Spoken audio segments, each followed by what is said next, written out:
All right, y'all. I know, I know it's been a little hiatus. It's it's hectic times for your boy. Track season started. Um had our first indoor meet these 2 days ago, Saturday. And I had some things I wanted to talk about early in the week, but conflicts with some games being late and me being busy. Um I apologize. But Well,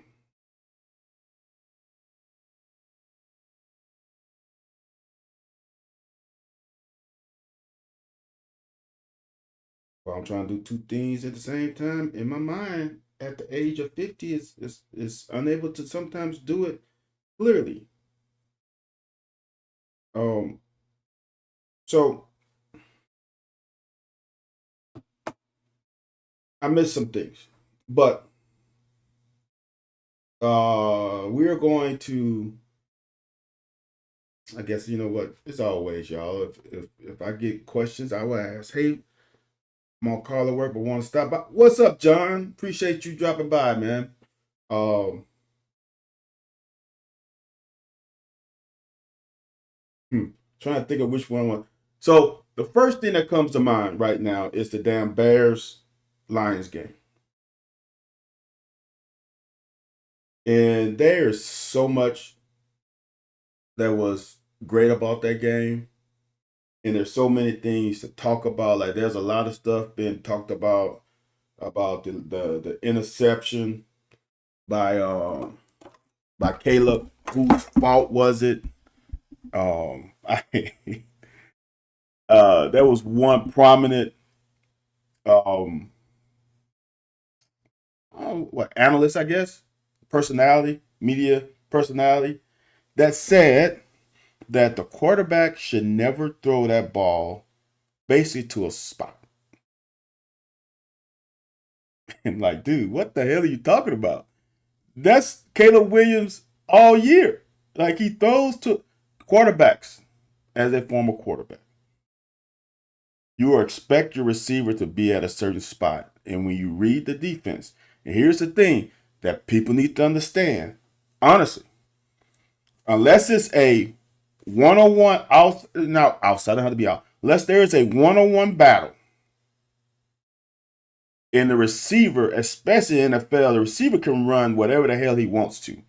It can be called a, I was going to say numbers. It can be called a comeback, and the receiver feels like the corner is sitting. He can adjust on his own, and a quarterback throws to the receiver. There's a lot of option routes, choice routes by inside receivers when they're on linebackers or even on safeties. You are throwing to the receiver in that situation only, in my opinion. When the defense is running zone, you throw to spots of where you expect your receivers to be. Because if you wait too long, things can close. So you throw to a spot. And on that situation, the receiver was not where he was supposed to be based on timing that you create in practice. See, this is another thing that fans sometimes don't understand, is especially in the NFL. The reason why the NFL has 7-step drops back in the day is because it timed up with the route that was ran. So when you reach your 7th step, it's supposed to be plant, gather, or hitch, whatever you want to call it, and throw the ball. That's why NFL is a lot of timing routes. So in that situation, Caleb, they had a clear out with an over route, and the over route was open. Your receiver, Moore, who's supposed to be one of your best receivers, did not run the route, did not finish the route.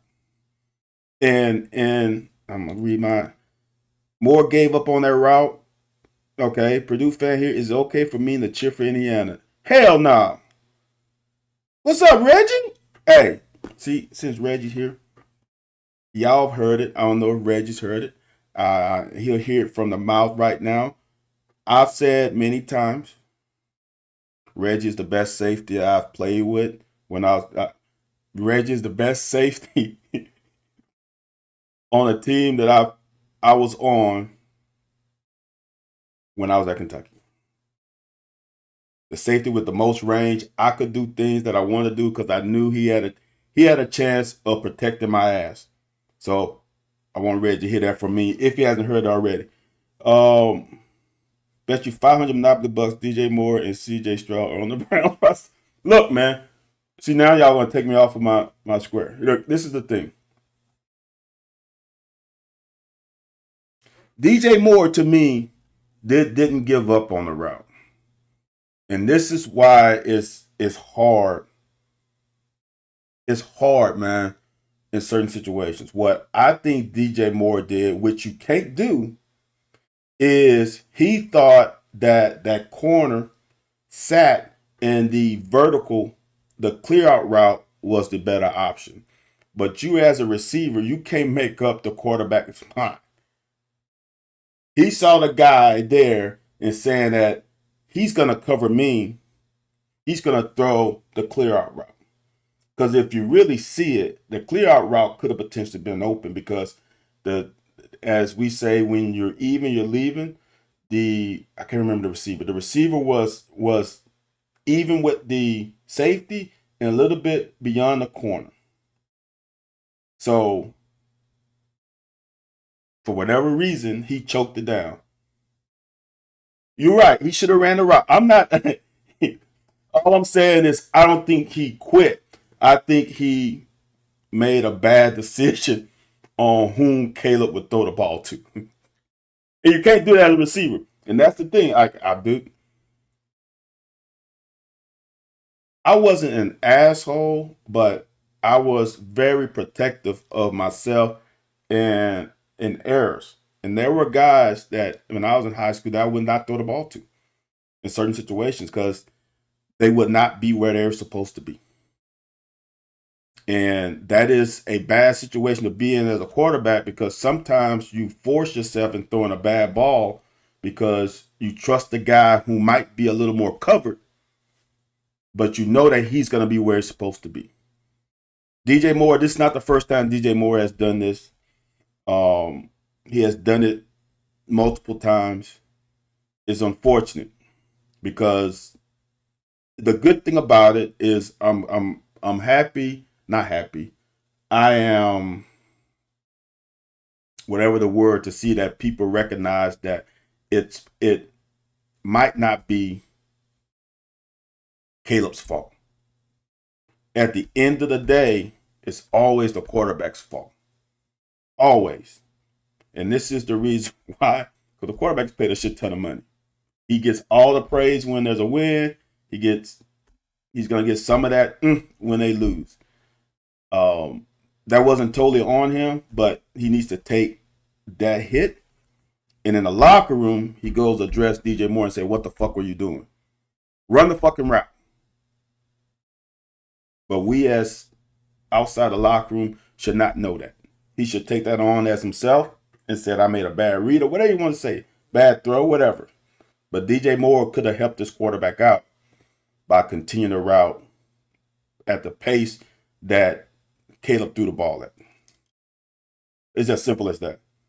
But the thing with CJ Stroud is the kid had a bad game. He had injuries. He had a bad game. What's so funny about this, and even though I understand the games are not equal, is how many turnovers did Josh Allen have? How many turnovers did CJ have? Why is CJ being cast aside, but Josh Allen isn't? It's unfortunate that in some games, and unfortunately it can be in the big games, you have your worst game of the season. Whatever happened with CJ, it didn't help him out. And I always say this, man, because you just don't know. And this is the tough part, man, about sports, is that fans only see game day.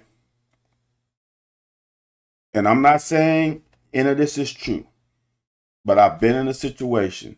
You don't know what's going on in his private life. Sometimes, dude, some athletes cannot compartmentalize their life and not allow certain things that happen in their personal life to not leak into their performance. And I'm not saying any because I don't know, but sometimes the unexplainable is explainable and it'll probably be explained 20 years from now. Or it could be just had a bad game. That game from him was uncharacteristic. I'll say the playoffs have been uncharacteristic for him. And I don't know. It's not his default. And for that to happen yesterday was unexpected, especially how well that defense played. They should have won that game. No doubt about it. And the unfortunate thing is, when you're at that position, every mistake is seen by the masses. There's other positions where you don't see it. You don't know if they missed a block or if they missed a stun or they missed a blitz pickup or all that stuff. You don't know. But when a quarterback turns the ball over as many times as he did, it's obvious. And you cannot have that happen in that game, in that situation for your teammates, because I'm hearing this BS that I don't like hearing from some Chicago people, is that great season by Ben Johnson and Caleb and the future's bright. Football doesn't work that way. Football is not high school or college where you can bank on getting to the playoffs every year. It doesn't work that way, especially when you're in a tough division. It doesn't work that way. How many playoffs have Joe Burrow missed? It doesn't work that way. Josh Allen had a chance to make it to the Super Bowl without any of the top 4 quarterbacks that he's lost to in the past in the playoffs. It doesn't work like that. The playoffs in the NFL is one where, as I was told my rookie year, maybe definitely the first week I was with the Bears, is there's a thin line between 4-12 and 12-4. And that's when they play 16 games. It's a thin line. Teams can elevate themselves in a heartbeat. Roster moves, coaching moves, players developing because maybe that was their first year, now they're in their second year, and then you have a natural uptick. Like, there's a lot of things that happen in the NFL that you don't get on the lower levels. So just because the Bears won the division this year means nothing for next year. Not a damn thing. It's just as easy for them to be 5-12 next year. When you get your opportunity, you have to cash in on it. Period. When the St. Louis Rams been back to the damn St. Louis Rams. Damn. The Rams have not been back to the playoffs as many times as they thought they should after winning the Super Bowl. What happened to the Carolina Panthers with Cam Newton? Like, there is a thing that there is a hangover after making a Super Bowl and then losing. It's extremely difficult. Speaking on that Bears and Rams game, I was shocked by the late game conservativeness of McVay and Ben Johnson. McVay had 3rd and 6, I think. It was between 5 and 9. Let's say 3rd and 6 on their minus 20-ish, somewhere in there. and they ran the ball. When Ben Johnson called a timeout with 2 minutes and some seconds left to basically get another timeout. So it didn't matter if they passed or not. Ben Johnson's going to get another timeout because he had the 2-minute warning. So even if you don't convert the third down with putting the ball in Matt Stafford's hands, you're going to punt. It's going to be a 2-minute timeout anyway. So for Sean McVay not to trust, and Stafford is so underrated. Stafford is a top level quarterback. He just was stowed away with Detroit for so long with shitty ass teams, but a really good receiver. To not allow him to have that chance to milk that game, to me, I was shocked at. And I tweeted it after he did. I was like, that's going to bite him in the ass. And it did. The Bears scored. So that was one thing that shocked me. Now, the other thing that shocked me, and I said it in the thing. So don't come to me and say, oh, wait, no. I said it in the moment. Why didn't Ben Johnson go for 2 at home? He has done it in the game. He had field goal chances, didn't take them. No problem with that. See, this is the thing. I have no problem with guys being consistent to themselves, being consistent to their philosophy. If you're going to do it, you do it. The same way with the Rams had a chance to kick a field goal. They went for it and scored a touchdown to make it a 1 touchdown possession. So it works. No one's talking about that one. No one's talking about Sean McVay having the ball inside the 10-yard line on 4th and whatever and going for it. All of Ben Johnson ones are being brought up because they didn't end up winning the game. If you are that kind of coach, you are aggressive in all situations. I know you got a 2-point play. I know. I was out of shadow of a doubt. I guarantee you that you have a 2-point play that you have not shown all year. In your back pocket, you run the damn 2-point conversion and the crowd goes wild. You know what else is great about that? Is I guarantee you would have gotten so much support for going for it in that situation. And the only reason you will have support is because that's been you. Now, if you were, I don't know, a coach that's ultra conservative, and you always go for the field goal when you're in field goal range, you always punt it on 4th and short, and you didn't go for it, fine. We understand that's you. People will complain about it, but at the end of the day, your track record says you're going to do the conservative thing. And for Ben Johnson not to go for 2 in that situation, I was floored. Because he could have onside kicked it if he missed it. Because that's the kind of coach he is.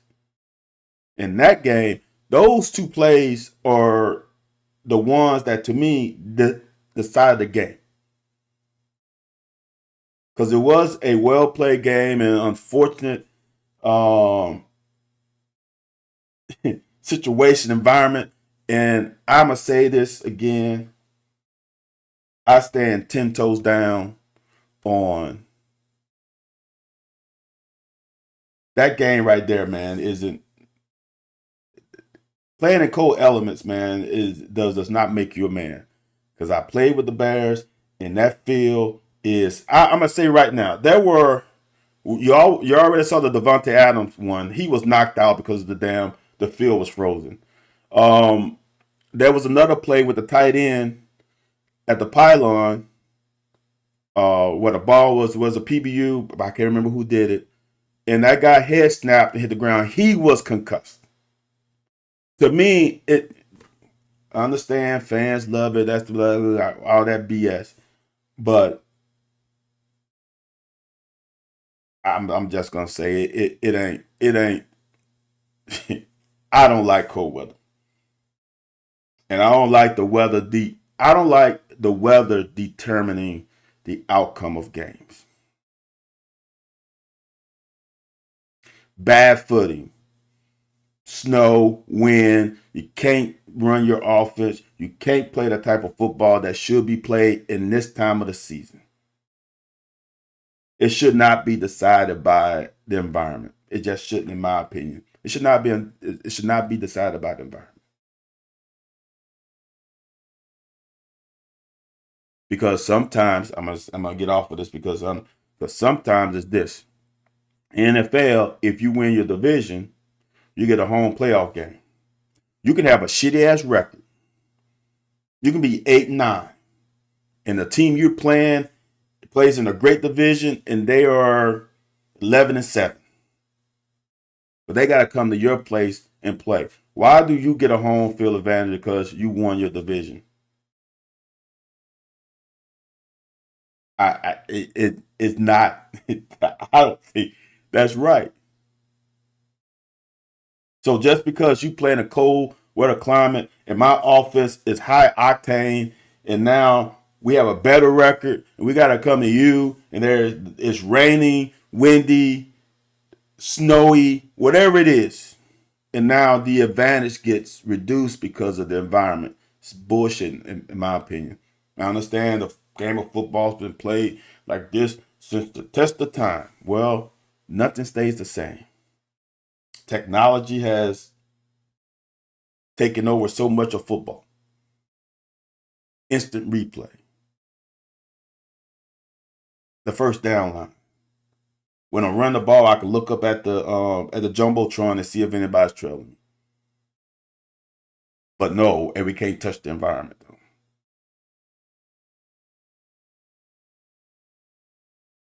If we're trying to find the best team in the NFL, the best team in the NFL should not be knocked out potentially because they're playing in a shitty ass environment where they can't beat themselves.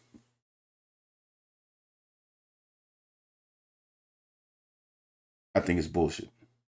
And I know there are more people who probably feel the opposite, but I'm, I've I've played in cold weather games. It doesn't make you a man. Now I understand the fans who come out with this 20 below, they don't wear a t-shirt, they feel as a player, who gives a shit? I'm just being honest with you. And let me play this game on on in the best situation possible for us to demonstrate our talent level. Simple as that. For me, I don't like it. I never liked it. I never will like it. And I understand I'm one of the few who probably think this way, but fuck that cold weather, man. Now, I would say this. I don't mind it being cold if the field's in great shape. The wind isn't just affecting everything. Uh, did I say the field's in great shape? I can cut, I can break, I can do all that stuff. When I fall down on the ground and for a situation where my head snaps back, I'm not snapping back on damn concrete. Like all that. If it's 40 degrees, 30 degrees, and those things are eliminated, got no problem with it. Because now I'm not worried about my footing. Now I'm not worried about me getting a concussion because my head hits the ground on concrete. I'm not worried about that now. So if there's a way to get it to be 32 degrees, 40 degrees, 38 degrees, and you eliminate the field situation, you can even do the wind. But the wind, I think the wind is bullshit too because for kickers. But I digress. I just want that Ben Johnson and Sean McVay at the end of that game was puzzling to me. Both of those guys are ultra aggressive, and for both of them to tucked their tail between their legs at the end of the game was something that was not on my bingo card at all. Didn't expect it. Mind blowing.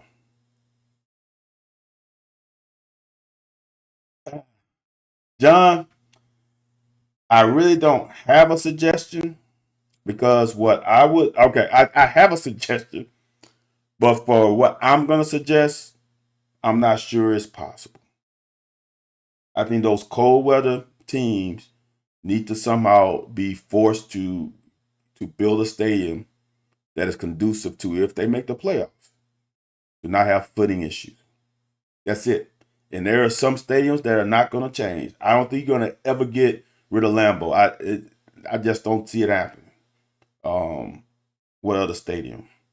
Like Buffalo. I don't think Buffalo will ever do it because they feel like that's their advantage. If all their players were from Buffalo, I would understand, but they're not. So my suggestion would be all stadiums have to create a situation. It doesn't have to be a dome,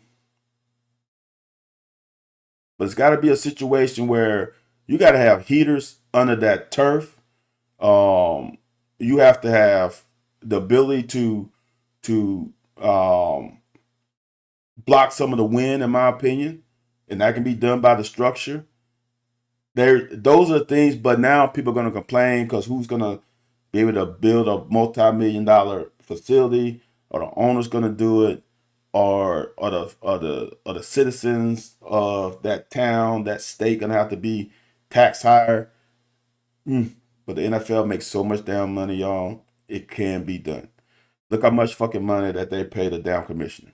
That alone, get that times 10 years and you're good. Why does the damn commissioner have to make whatever $8-7 million a year? It doesn't make no fucking sense. But he's hired by the owners, so the owners want someone paid handsomely so he can take care of them. Exactly. We'll say they need to require turf warmers on it. It's simple. It's simple. The wind is a big one, and snow is not a problem if you have the warmer the heating elements under the turf, because it's gonna melt it. Footing is big, man. Even rain is a problem, but now there are technology that can some of that rain out too. So that's just me. The cold weather is bullshit. I know it seems cool, but it's not. I know playing in snow seems cool. Been there, done that. Playing it once and you're done. That shit is wet. It's cold. It's worse than rain. So now when you're wet and you're cold, what the fuck are you gonna do? It's a bad to me. It's just horrible, horrible. Um, Willis said, I like cold weather games, but I agree with your players. Say that to be number one. When we talk about the good old days of football, they didn't have the same amount of power that we do. They didn't have it, man. I don't want to get into that, Willie, because people get pissed off at. Um, but here's the other thing that I thought about the other day. You know what? I'm gonna get on some current right now. And let me go to the women's basketball. We lost to Mississippi State at Mississippi State yesterday. And there's been some complaints about the depth. And I think Kenny Brooks didn't do himself any favor with his comment apparently in the post game presser. Want people to understand, and this is the crazy part about it, is that when Cal was coaching here, people complain about why he didn't play less players, why he went to the 10 guy rotation. Your rotation in basketball is really 8 to 9 period. If you plan your 10th 11 person on the bench, that means you are the best coach in the history of basketball to have 10 elite players on your team. What happened with Kenny Brooks is the injury to Perova preseason again hurt him. So when you lost Key and Perova, now your front court is diminished. Now you're relying on KK and Lexi to be the replacement, and that's not their style of play. It's not. I think both Lexi and KK are more damn guards than they are fours. So when you have injuries, these things happen. Now, could he rely on them a little more? If you watch the game, the physicality of that game, I don't think they could have played much more. Could they have given Obi and Strack another 5 minutes apiece? Maybe. But that's extremely difficult in that situation when you're trying to win. Because if you win that game, you get your 4 days of rest off. Now you want to say something about the SEC playing games on Thursday and Sunday. Maybe spread it out a little bit more. But you ride with your horses. That game came down to we just didn't shoot the ball well. Period. And we can say we didn't have legs and all that stuff. We didn't even shoot free throws well. We were still down by 4 points going to the fourth, something like that. So, and someone said something about not having a backup point guard. Your backup point guard is Asia Boone. We have a backup point guard. Because if you think about it, if Tony has an issue with whatever, foul trouble, whatever issue it is, you can go Asia Boone. Let's say Key is healthy. You go Asia Boone, you go Hassett, you go KK or Lexi, you go Strack, and you go Obi. You have your five if Tony cannot play. It's not the guards that's the problem. It's the front court. It's your bigs. Losing Tiane is detrimental for us because of losing Perova. Losing Key, if we have Perova, not as big a deal. But when you're down 2, how many more are you going to have? How many more damn really good players are you going to have in college basketball when the portal is highly active? Where are you going to get more players? And especially elite players. And I know we back on this Kentucky player, Josie. I don't know Josie well, but if you think, I know there are some hometown people that, just like we had with one of the other kids, Kentucky kids, I want people to understand this. And it's hard to grasp it until you play and then you coach. And I've done both now. It's never personal. And coaches can be wrong. But I promise you, especially on the college level where your livelihood and your family livelihood rests on the performances of young men and young women, you are going to put the best product and the best individuals on your playing field that can win as many games as possible. That's just how it is. That's just how it is. There's no animosity. The coaches still love the girls who work hard in practice and stuff. But if you're not talented enough, or you cannot give me what I need on whatever playing field that I'm coaching with, I'm sorry, you're just not gonna play. That's just how it. That's just life. You're just not going to play. John, I agree. I don't know if we've been a joke for years, but I mean, we did win the SEC tournament with Kyra Elsey, with Ryan Howard.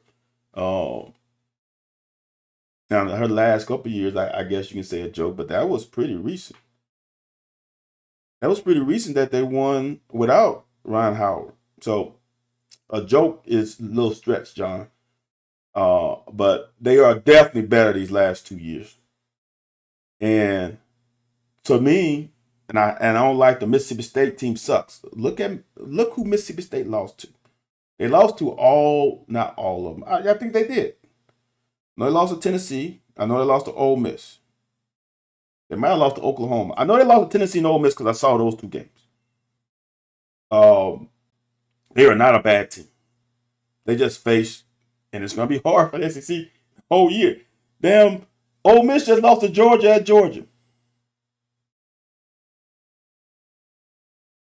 This conference is very. I've seen every team play in this conference, and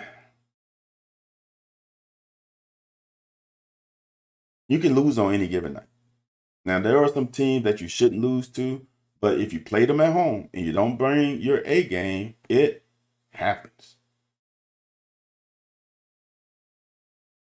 To me, it's a bad loss because we were in the top 10. I know it's early and I hate talking about this, but we were definitely a 2 seed. At worst, a 3. When you lose that game, to me, I think it hurts your resume for a 2 seed. I really do. And I don't want to be a 4 seed again this year because for some reason, when we have good teams, they fucking put us in the same bracket as UConn. I want to be a 2 seed. And I think we have the team to be a 2 seed. But unless Mississippi State play like they can, and I know it's a quad 1 loss, all that stuff, but at the end of the day, when you're comparing other teams to other teams, that loss, although it's on the road, can potentially hurt us without argument against another potential 2 seed. That's all I'm saying. No team in this SEC is going to go undefeated. I think, is Vandy the only undefeated team? If they are undefeated, is there undefeated South Carolina? Let me see, because now I'm interested. Is it South Carolina and Vandy? But I don't think there's going to be a team this year that's going to go through conference undefeated. Just too difficult. South Carolina, Tennessee is undefeated. Tennessee is not going undefeated. Who did Tennessee play in conference thus far? Because that makes no sense. Okay, Tennessee hasn't played any of the great teams yet. And they play us and Mississippi and Ole Miss back-to-back this week. So that's going to be a tough 2-game slate for them. Then they play South Carolina, Texas. Yeah, the last 3 games of the season, they play Oklahoma, LSU, Vandy. Yeah, they have no chance going undefeated. Of those 2 teams, South Carolina probably has the best chance. And I don't think they are as dominant as they have been in the past to go undefeated.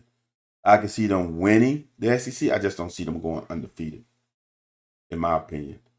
So I just don't like the loss because of the seeding. And I said this on Alan Cutler's show. I said it before the season started, way before the season started, that this team will probably make the SEC Conference Tournament Final. I think they're that good. When they get Key back, the way Tony Morgan is playing, they have all the pieces. When Asia Boone, look, y'all, Asia Boone had her worst shooting night, and she missed some open threes. The lineup with her, with Tony, Asia, and Hassett has been legitimate 3-point snipers.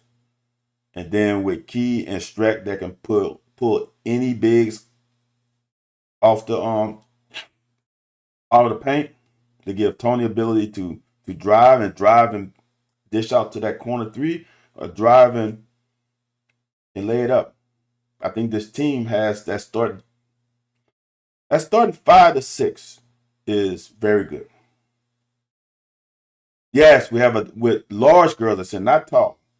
But here's the thing, John. See, it works both ways.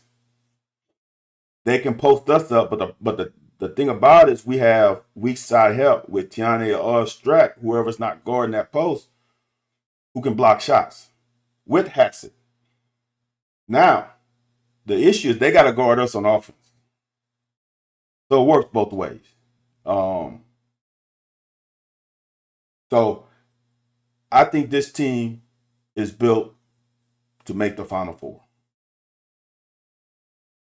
And let's see if it happens. But I think this team is definitely built to be a Final Four team. This is the best team, in my opinion, in the last few years at least, that I feel like is a true Final Four team. We don't have to go through a situation where the bracket has to fall favorably for us to get there. I think if it's a chalk bracket and we're a number 2 seed, I think this team has the ability to make a Final Four because they have bigs, we have length, we have snipers, and we have multiple, and we have a damn good point guard. Like, what else do you want? Exactly, John. You get Key back. This team is built because when you get Key back, now you have 6. Because and here's the conundrum: do you sit Obi? Because I think Aja Boone she deserves to start, but you could bring Aja off the bench and you start with Morgan, Hassett as your backcourt, and Key, Obi, and Streck as your front court. I'm fine with that too. Whatever you do, you have the pieces. Now we gotta get healthy and make a run. And if Key comes back in the next 2 weeks, I think that bodes well for us. I don't know what else. Like we can complain about. And this is the thing that bothers me about sports fans, only because I have been behind the curtain, is that it's talked about why don't we run this line, why don't we do that, you don't know what they have done in practice. They could have tried that lineup in practice, it just doesn't work well. They could have. Somebody's not practicing well, they don't play. You earn your right to play on this level. You just don't play like in high school. You just the best guy in your school. You don't even have to practice well. You just play because you are the dude or you are the girl that is the only way y'all can win is if you play. It ain't like that, man. And it's like, why don't we play such and such? Blah, blah, blah. Maybe it's a matchup problem. Maybe I as a coach don't feel like that's the best situation to put a kid in. Maybe it's a confidence thing. Maybe the kid doesn't play well against some. You don't know. But to just blankly say, well, he should play somebody, I think if not the head coach, he has a staff of 4 people at least that helps him make decisions.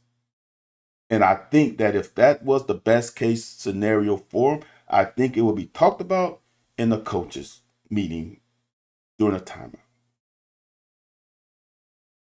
Not we all, because I don't. Some think that they are down the best coach in the history of sports, sitting your ass on the couch, trying to determine what lineup should be played and why such and such is not playing more. Why this person? There's a reason. You don't know. I don't know. But I guarantee you in college there's a reason. These men and women lives are at the hands of 18 to 23, 24-year olds. I think they're going to do everything possible to win, even if you don't think that's the best line. But you are not privy to practice.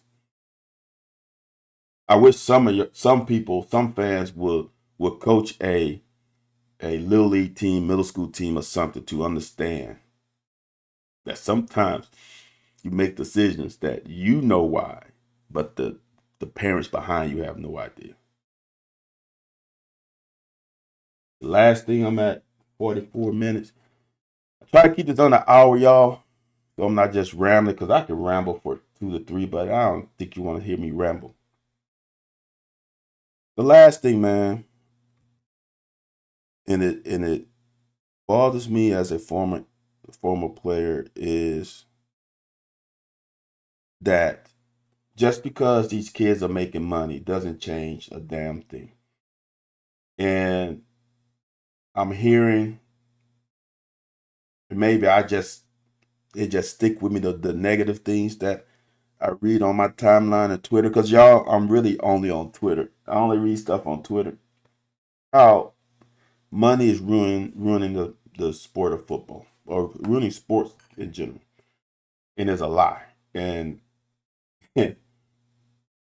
we act like, not we, some people act like this is the first time money has played a factor in football. And I'm gonna go not that far back, because I just saw this clip from Tyrann Mathieu, Honey Badger, one of my favorite players from the state of Louisiana. You know, he played in the state in high school. And Honey Badger said he was getting 10 to 20 bands after some games. 10 to 20, that's $10,000 to $20,000. This was pre-NIL. Look me in my eyes. He said 10 to 20,000. And now y'all think sports, that money is ruining sports. Have you not thought that sometimes these kids who transferred back in the day wasn't transferred for some money? Now kids didn't transfer as much because they had to sit out a year. But if you don't think, y'all, I know for a fact that there were schools in the SEC and abroad that was paying players. Boosters was giving players handshakes back in the 90s. If you don't believe money has played a factor back in the day, I don't know what to tell you. Big time money. This is not a new phenomenon. The only difference is it's out in front of you. The only difference is now you are shocked by the amount of money that players. I mean, damn. Now, some of y'all too young, but do you remember Eric Dickerson and SMU? Why they got in trouble? Money. Now, sometimes back in the day, it wasn't tangible cash, but it was cars. It was watches. It was whatever it was, plane tickets for your parents. Like all that stuff adds up. It could have been against a lot of stuff, apartments, like all that stuff. This is not new. And like I've said in the past, the college could have been ahead of the game back when I played. When they started paying coaches a lot of money, when they added the SEC conference game, like those kind of things. Shit, the SEC is trying to hold on to that conference game with everything they have because of the amount of money that's made by it. Once they sold themselves to the devil, so to speak, don't try to backtrack now. And when fucking coaches are gonna make, when coaches, y'all, when coaches are starting to get what 8-figure contracts, and the only thing that stayed consistent until recent was players getting damn scholarships. Coach's salary went from hundreds of 6-figure to low 7 to mid 7 to high 7, now to 8. And the scholarships were the only thing that players could get. Get the fuck out of here. When presidents and ADs start making more money, but players just, you getting a free education, get the fuck out of here. When players couldn't capitalize on their name, image, and likeness, you selling jerseys with their numbers on it, but you can't put that number 2, man. That might not have been couch. That might have been something. Get the fuck out of here. And I know people are gonna say, well, the margin on jerseys is not a lot. If it's not a lot, still give me my money though. Run me my money, or let me sell it on my own site. Oh, not that. Let's not do that.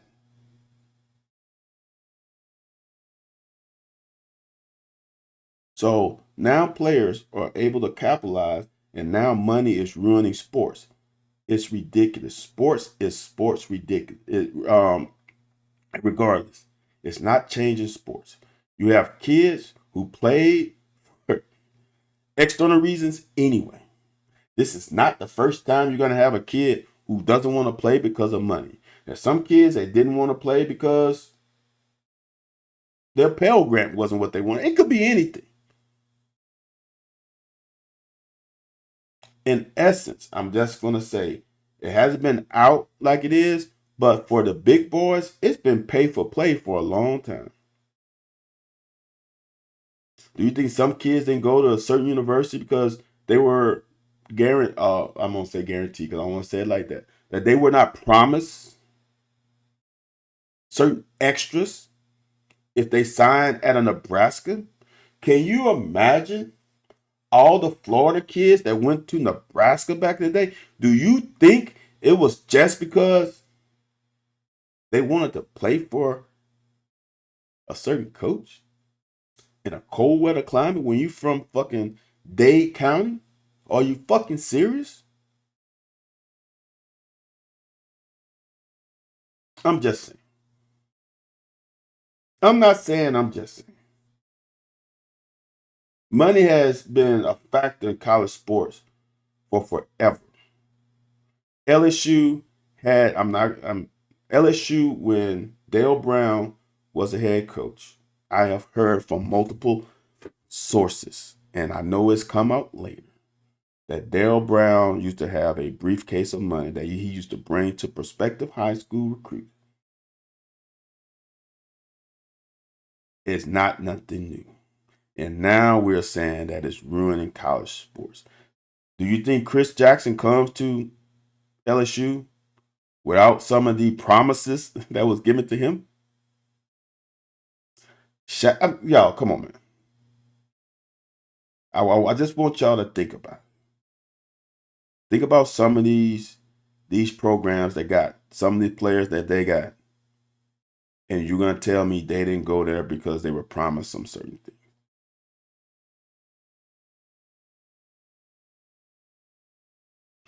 And I don't know. I'm sure I played with some guys that I can think of two right now, and I don't know the information, and I don't want to know because I don't care because I went to school for free, and that's what I needed and I wanted. Is you telling me Mo Williams and Tim Couch didn't come to Kentucky and have some promises? Because why would Mo leave Georgia to come to Kentucky? I understand, you know, his sister was at Kentucky. They love the school. I understand, but man, that was a highly recruited running back. You think Tim Couch couldn't have gone anywhere else in the country, and why did he come to Kentucky? You don't think there was some? I'm just saying. I could be wrong. They could have just wanted to come because they love the state of Kentucky. I could be wrong, but I'm just saying.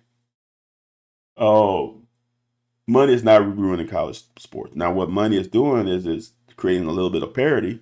Because if you're an institution with some deep pockets and you hire the right coach, and you're in the right conference, you can change things rather quickly. Now the thing is it sustainable? And some people say it's not sustainable and you can't. And I said this before. It is sustainable to the big boys. It's probably not sustainable to some of the mid level teams. But with the big boys who have people with deep pockets, it is sustainable because it's a write off. Simple as that. How do you feel about Stein's first class of new players from Portal? What I like about Stein's Portal Hall is the majority of these guys have multi-year capabilities, and that's what I like. I like that a lot of these guys have at least 2 years to potentially play for us. I think that's big. Um, my expectation last year was to win 6 games, maybe 7 if everything works right. I think the expectation is to say if Stein wins 6 games this year, I'm more than elated. If he wins 7, we need to pay that man some more money. Offer it. Because if he wins 7 with that schedule we have this year, run that man his money. So in the dealing with what he was dealing with, I'm not sure he could have got a better class, especially since we don't have deep pockets. Um, I think he did pretty damn well. Is it an A portal class compared to everyone else? No, but is it a class for us? I think yeah. I think it's A minus B plus ish because of what we have at our disposal. Um, I think he did a good job, and I'm always say this with him being a whisper of offense and quarterbacks. He got the quarterback he wanted. That to me is where you start with grading Coach Stein's class with. You start with there. Does he get the quarterback that he truly wants? It doesn't have to be his top quarterback. He gets the quarterback he wants in that top 2 to 5. He's at a good class. Because if you get that top quarterback, other people are going to want to follow in the future. And if you win games. So you can get that top quarterback, we're good. So look, here's the bad part about the new players in the portal is none of them were real dominant starters. They're all backups. So we don't know what they're going to do when they get here. We can't say that Nick had 1,000 yards receiving at LSU and he's going to hopefully repeat that here. He has potential. He's shown potential, but then he's shown the other side. It's the same thing with all these guys, with Baxter with injuries. And we don't know. Minchie didn't start. He didn't play meaningful minutes. Like, how do we know how he's going to acclimate to this conference? You don't know until he plays. Same thing with Will Levis. Same thing with Devin Leary. Same thing with Brock Vandagriff. You don't know until they play games because they were not starters at their last program. So some of the defensive players we have gotten in the past that were starters, like Jock Jones, like Keidron Smith, came from Ole Miss, we had an idea. Like Humphrey Grace and Gusta, we had a thought process of what they could be because they showed it on film as a starter. So we have to hope that these coaches can teach and elevate these guys' floor and hopefully have them reach their ceiling. If that's the case, then they did an outstanding job. So I am let's just see what happens. I'm a guy who says let's let it play out. Let it play out. And when we get to week 11, we will have week 10, we have a better idea of where we stand. I don't think it's easy, but no schedule's easy. And it's not like it got aggressively harder. It just got a little harder. You added that one SEC game. It's a little harder. So we'll see. So that's all I got, y'all. We are at almost an hour. We have 58 minutes. So again, as always, like, comment, subscribe, share, bring a friend, bring 2, 3, 4, 5, 6, 7, 8, 9, 10 friends. I appreciate y'all for tuning in. I'm gonna go back to nightly ones probably tomorrow. But since I didn't do it, I didn't broadcast the last few days, I want to get this out earlier. B-Style 17 on, on Twitch, on Twitter, and on the TikToks. It's B-Style 17.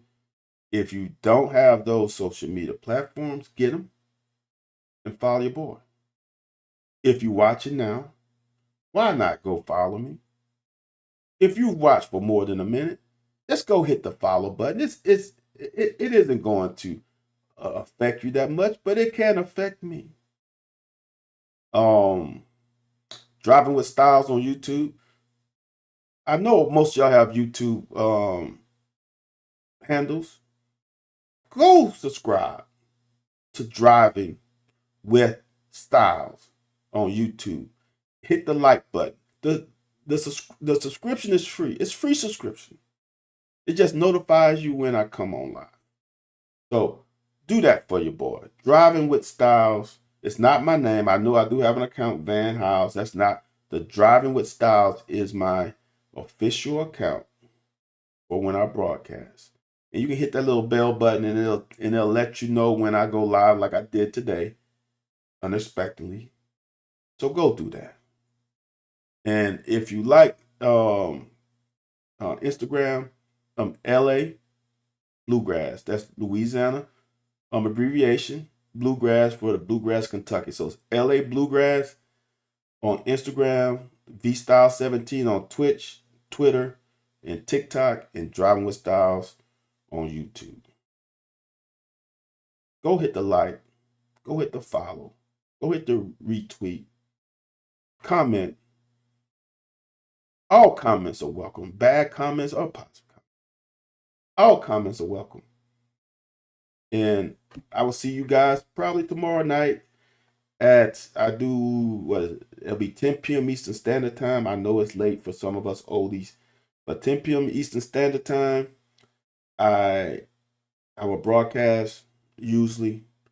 If not, it's probably something has prevented me from doing that. Wednesdays, 9 p.m. Eastern Standard Time with myself and Anthony White, the Locker 411. It is getting track season, so there are going to be some middle of the week days where we're at a track meet and I won't be able to broadcast. On those days, I might broadcast early in the day.